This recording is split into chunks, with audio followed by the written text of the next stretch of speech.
une société publique locale qui gère la cuisine centrale, mais d'une manière globale, l'ensemble de la restauration collective sur le territoire. Tous les jours, on nourrit 14 000 enfants du territoire angevin sur 19 communes. Pour nous, la sécurité alimentaire est très importante et ça passe par les aliments, mais aussi par les contenants qui enveloppent ces aliments. Et quand la loi Egalim est arrivée, qui demandait plutôt à avoir un contenant durable, on s'est plutôt orienté vers l'inox. On a fait le choix des bacs Sésame de chez Matfer Bourja. C'est la garantie de sécurité alimentaire, une garantie de scellage avec le vide d'air partiel et ce que j'appelle moi le pchit d'air, qui est une manière de contrôler en service qu'il n'y a eu aucun problème pendant tout le transport du bac vers la cantine scolaire. Le groupe Matfer Bourja nous a accompagnés depuis le début, sur la phase innovation, sur la phase test, la test des nouveaux produits en cuisine, en service, en livraison également, sur les ajustements également de nos produits, sur la phase installation, venir nous aider à avoir les bons gestes professionnels. Le fait de supprimer les migrations et du coup le transfert et des problèmes de perturbateurs endocriniens, ce sont des enjeux de santé publique et c'est vraiment pour préserver la santé des enfants.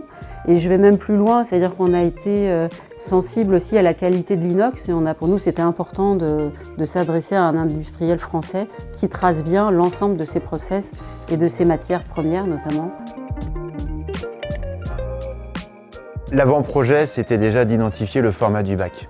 Donc déjà, on avait ciblé pas plus de 1,5. Donc ça, c'était la taille qu'on voulait maximum. Et après, on s'est fait aussi accompagner avec des ergonomes, parce que nous, notre regard culinaire, on n'a pas nos regards sur l'ergonomie, et on est venu adapter en fait les environnements de travail. Alors, au début, les premiers démarrages, les 3 jours, il y a un peu de tension parce que tout est bouleversé en fait dans nos habitudes de travail. Mais au bout de 18 mois, en fait, aujourd'hui, on a fait abstraction de ce qu'on faisait avant. On a fait abstraction du bac. C'est devenu facile à utilisation.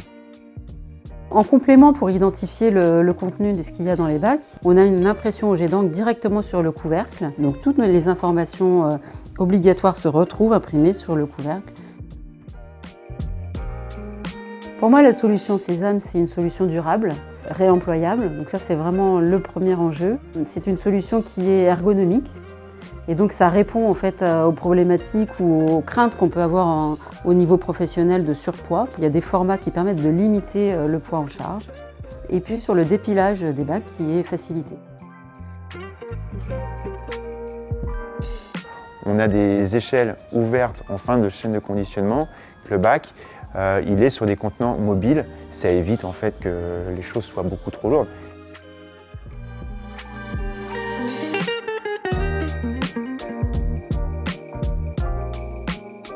La solution de traçage des bacs à travers le Data Matrix, c'est une sorte de géolocalisation des bacs. On travaille pour 19 communes, ça fait à peu près 110 cuisines satellites, en identifiant un point de lecture du bac dans la cuisine centrale et un point de lecture en cuisine satellite. On sait dire à un instant T où sont nos bacs et couvercles.